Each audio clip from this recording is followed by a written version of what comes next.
Hey, what's up guys? This is Greg from ASUS, and I'm really excited about this video because we're going to do a Z270 gaming build using the ROG MAXIMUS IX Hero motherboard. Now, the thought process behind choosing these components is that I didn't want to do something that was super high-end, that would be unattainable for most people, but I also didn't want to do a budget build. I think what I've come up with here is a nice mid-range system that'll perform great with most modern games and even VR. So first things first, let's go through some of these components. As I mentioned before, we're going to start with the ROG MAXIMUS IX Hero motherboard. And powering the system is a RM850X PSU from Corsair. We've also got some memory from Corsair. It's a Vengeance 32 GB 3000 MHz DDR4 kit. For the GPU, we're going to be using a ROG STRIX GTX1070. Now this is the OC edition with 8 GB of GDDR5. Now for the CPU, we're using a 7th generation Intel Core i7-7700K. That's a lot of 7s. Hopefully this build is lucky. And cooling that CPU is a H100i V2. And Corsair was nice enough to send over some additional SP120 RGB LED fans that I can use with the cooler. And those will go nicely with the Crystal Series 460X RGB case. So this case comes with RGB fans inside already and an RGB fan controller built into the front. For storage, we're going to be using a Corsair 4 Series MP500 M.2 NVMe SSD. And I have some additional storage here in the form of a Seagate Barracuda 2 TB drive. So let's go ahead and get started. I think the only tool I'll need is my trusty screwdriver. And the first thing we'll do is go ahead and prep the motherboard here to mount in the case.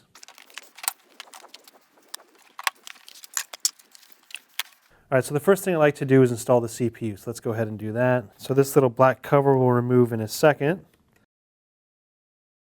To make sure that you have it aligned correctly, there's a triangle in the lower left-hand corner. And there's also a corresponding dot on the motherboard. So as long as those are matched up, you'll be okay.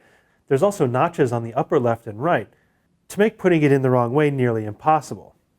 Then once you close the latch, the black plastic cover will just pop right out. All right, so next thing we'll do is prep the case by removing all the side panels, front and back. And this has a PSU cover in it, so we'll remove that as well.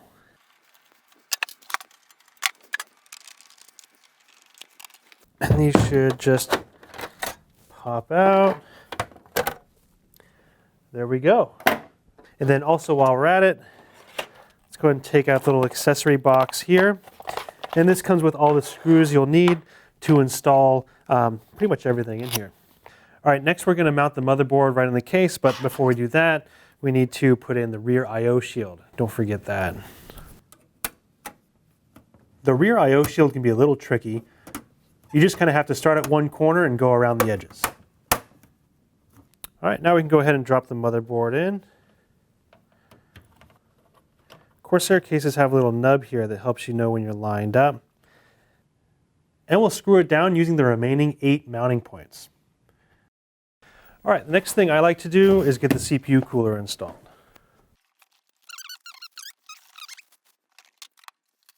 So I've separated out all the hardware we'll be using. We've got the CPU backplate, the standoffs, thumb screws, and some screws to attach the radiator to the case. And the first piece I like to install is the CPU backplate. Now this case is nice that it has a cutout here to allow me to install this backplate after the motherboard has already been installed in the case. If your case does not have this cutout, you'll need to install the backplate before you install the motherboard in the case. And we'll secure that just with these 4 standoffs. All right, next we're going to mount the radiator portion to the case itself. Now, traditionally, this would go on the top. However, I ran into a bit of a snag. It looks like there's not going to be enough clearance between the radiator, fans, and the memory if I want to mount it on the top. So instead, I'm going to mount the radiator behind the front intake fans, which is still going to work great because it'll be pulling in cool air from outside the case and running that over the radiator to cool the CPU. Sometimes you've got to be willing to improvise. All right, so for this, I'm not actually going to be removing the fans. I'm just going to be swapping out the screws. So this comes with these short little screws, and what I'm going to need to do is replace them with these longer screws. So these longer screws are going to go through the fans and then into the radiator.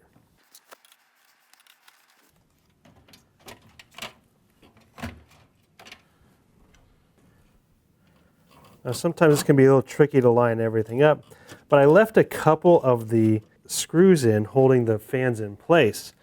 So now that I know those are all lined up, I'll just go ahead and get the radiator started with a few screws, and then I can remove those fan screws and replace them with these long screws.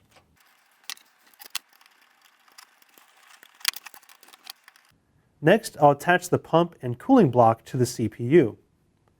It comes with thermal paste already applied.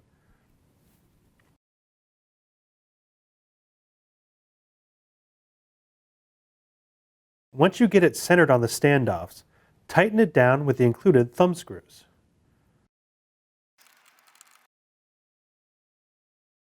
The pump is powered with a 3-pin fan connector, and the Maximus IX Hero has an AIO pump header designed specifically for these types of connections. Alright, so next we'll go ahead and install the power supply.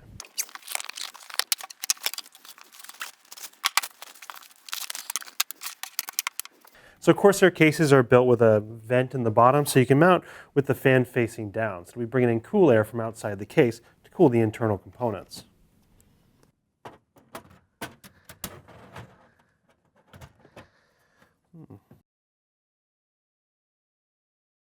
So now that the PSU is in there, it looks like there's not going to be enough room to run the cables. But luckily Corsair thought of this, and they've made the drive cage adjustable.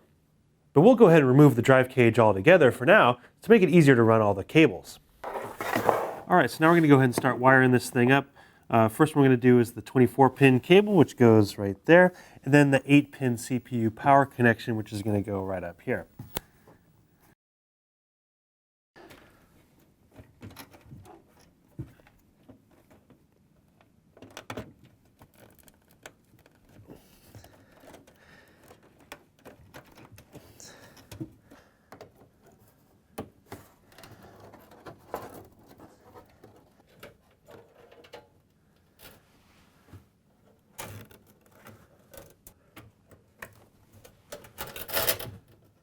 Alright, so next I'm going to run a PCIe connection for the graphics card. Alright, so on this Corsair case there's a SSD tray on the back, and since I'm not using a 2.5-inch SSD, I'm going to go ahead and remove this and give me more room to organize the cables. Alright, so next up I'm going to go ahead and plug in all of the front I/O connections into the motherboard. Now this is USB, HD audio, and the power switch, reset switch, basically everything on the front I/O. I'm going to connect that to the motherboard so all these ports and buttons will work.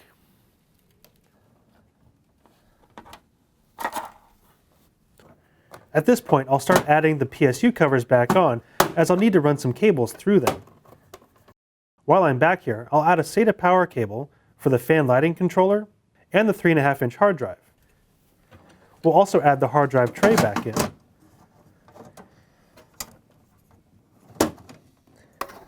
And the last part of the PSU cover. Now I can run the USB 3.0 cable to the header on the motherboard. As you can see, I've run it directly through the PSU cover. And now I'll plug in the power, reset switch, HDD LED, and power LED cables.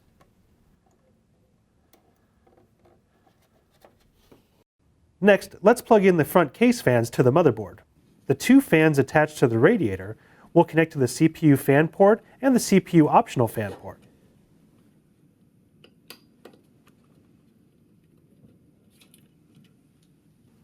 The last front intake fan will be powered through the chassis fan 2 port. But I'm also going to add one of those additional SP120 RGB LED fans to the rear here as an exhaust. This fan has two connections, one for power and then a 4-pin connection that will plug into that RGB LED controller on the back.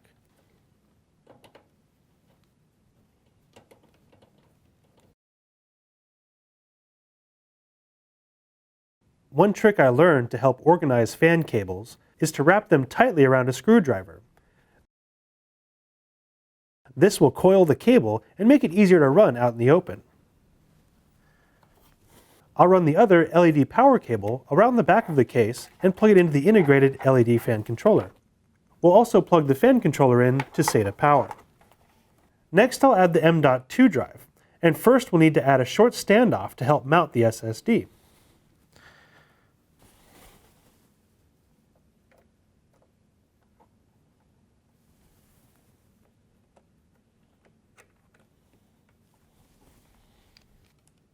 The hard drive tray is toolless, so the hard drive will just snap right into place.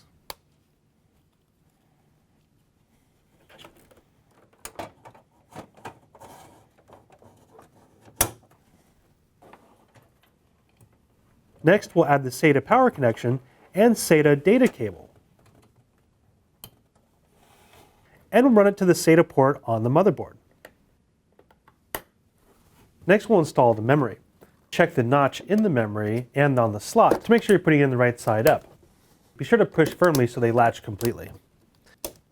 Next, we'll remove a couple of PCI covers to make room for the GTX 1070.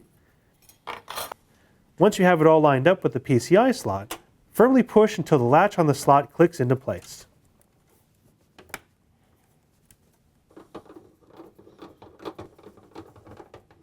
Then we'll add the single PCIe power cable.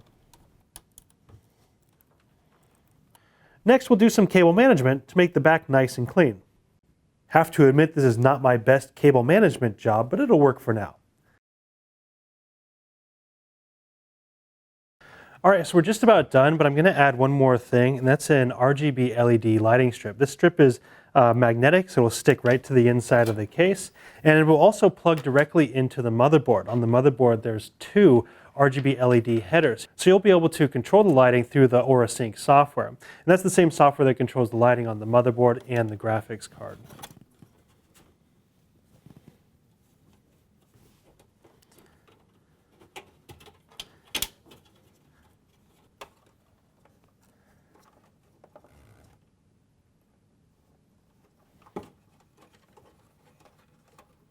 Now all we need to do is reassemble the case, and hopefully it'll turn on. All right, here we go. And it works. All right, I want to thank you guys very much for watching, especially if you stayed through and watched the whole thing. If you have any questions about the build or any of the components that I've used, please ask them in the comments section below. And if you enjoyed this video, I'd like you to subscribe because we're going to have a lot more Z270 content coming out soon. Thanks for watching, and we'll see you next time.